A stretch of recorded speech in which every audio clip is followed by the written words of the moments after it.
Welcome to IT talkies. என் பேர் Don Bosco. பேட்ட பட ஸ்டோரி சொல்ல போகிறேன். இந்த படத்தோட ஸ்டார்டிங் சீனே ஒரு காலேஜ் காமிக்கிறாங்க. அந்த சீனியர் ஜூனியர் ஃபைட் பண்ணிட்டு இருக்காங்க. இந்த ஃபைட்டை தீக்கிறதுக்கு ஒருத்தர் வரணும். அதுதான் நம்ம சூப்பர் ஸ்டார் ரஜினிகாந்த். அவரோட ஸ்டைலில் அந்த கேட்டை ஓப்பன் பண்ணிட்டு ஹாஸ்டல் வார்டனா வராரு. இந்த சீன் எங்கேருந்து இன்ஸ்பயர் பண்ணியிருப்பாங்கன்னா, ரஜினிகாந்த் நடித்த முதல் படம் அபூர்வ ராகங்கள் படத்துல இருந்து எடுத்திருப்பாங்க. அப்போ அவர் ஒரு டைலாக் சொல்லுவார், பைரவி வீடு இதுதான். நான் அந்த டைம் அவர் ஓப்பன் பண்ண கேட்டை தான் இந்த டைமும் அதே கேட் மாடலில் வச்சு கார்த்திக் சுப்ராஜ் இந்த சீன் எடுத்திருக்காரு. அதுக்கடுத்தால அந்த ஜூனியர் சீனியர் ஃபைட் அவர் தீர்த்து வைக்கிறாரு. அதுக்கடுத்தால ஒரு மாஸ் சாங் வருது இன்ட்ரோடக்ஷனா. அதுக்கடுத்தால காலேஜில் அவருக்கு ஒரு நல்ல பேர் கிடைக்குது. எல்லாரும் கூடயும் நல்லா ஜாலியாக மிங்கிள் பண்ணிட்டு அரட்டை எல்லாம் அடிச்சிட்டு இருக்காரு வழக்கம் போல.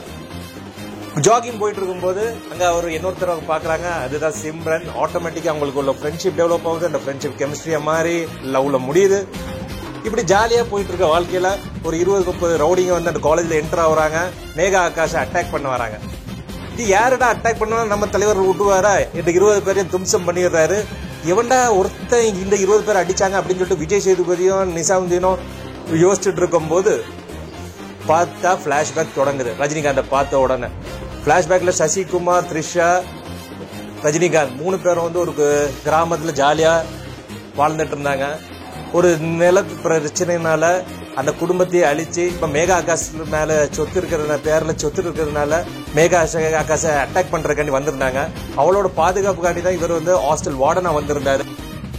பழக்கம் போல தலைவர் வந்து அந்த வில்லன்களை அடிச்சு திம்சம் பண்ணிக்கிட்டு மேகா ஆகாஷையும் காப்பாத்துறாரு, சிம்ரனையும் கல்யாணம் பண்றாரு. இதுதான் இந்த படத்தோட கதை. இது எங்களோட ப்ரெடிக்ஷன்.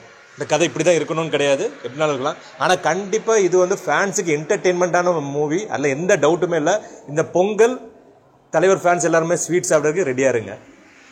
உங்களுக்கு இந்த வீடியோ பிடிச்சிருந்துச்சுன்னா ப்ளீஸ் லைக் பண்ணுங்க, ஷேர் பண்ணுங்க, மறக்காம இந்த சேனலை சப்ஸ்கிரைப் பண்ணுங்க. தேங்க்யூ, பாய்.